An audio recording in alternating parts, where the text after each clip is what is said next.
பிஸ்மில்லாஹிர் ரஹ்மானிர் ரஹீம். ரப்பி ஜித்னி இல்மா. அல்லாஹும்ம ஸல்லி அலா சய்யிதினா முஹம்மதி வ அலா ஆலி சய்யிதினா முஹம்மதி வபாரிக் வஸல்லிம் அலைக். அல்லாஹு தஆலாவுடைய மாபெரும் கருணையினால் தஃப்சீரே குர்துபியில் சூரா ஃபாத்திஹாவுடைய விளக்கத்தை பார்த்து வருகின்றோம். அல்ஹம்துலில்லாஹ். இப்போ அந்த அபூ சயீத் ரலியல்லாஹு தஆலா அன்ஹு அவர்களுடைய உண்மையான பெயர் என்னங்கிறத சொல்லப்படலைன்னு சொல்லி முஃபஸ்ஸிரீன்கள் சொன்னாங்க. ஆனால் வேறு சில முஃபஸ்ஸிரீன்கள் சொல்லி காண்பிக்கின்றார்கள், இந்த அபூ சயீதுல் முஅல்லா அவர்களுடைய உண்மையான அசல் பெயர் என்னன்னு சொன்னால், ஒய்காலு சொல்லப்படும் அல் ஹாரித் இப்னு நுஃபை, அல் ஹாரித் இப்னு நுஃபை இப்னு முஅல்லா என்பதாக சொல்லப்படும் என்று வரலாற்று ஆசிரியர்கள் வேறு சில பேர்கள் சொல்லுகின்றார்கள்.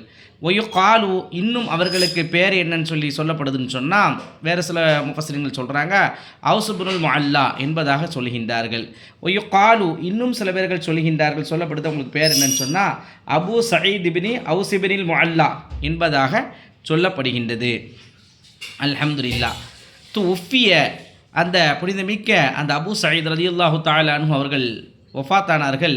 உஃபிய எப்போ வஃபாத்தானாங்க அப்படின்னு சொன்னால் சனத்த 40 ஹிஜ்ரி 74வது வருடம் அவர்கள் வஃபாத்தாகி விட்டார்கள் என்று சொல்லிட்டு அதுக்கு பிறகு சொல்கிறாங்க ஒகுவ இபுனு 64 சனத்தன், அதாவது அவங்களுக்கு 64 வயசு இருக்கும்போது வஃபாத்தாகி விட்டார்கள் என்று சொல்கின்றார்கள் முஃபஸ்ஸிரீன்கள். அடுத்தது ஒகுவ அவங்க யார், அந்த அபூ சயீத் ரலியல்லாஹு தஆலா அன்ஹு அவங்க யாருன்னு சொன்னால், ஒகுவ அவ்வலு மன் ஸல்லா இலல் கிப்லத்தி ஹீன ஹுவ்விலத்.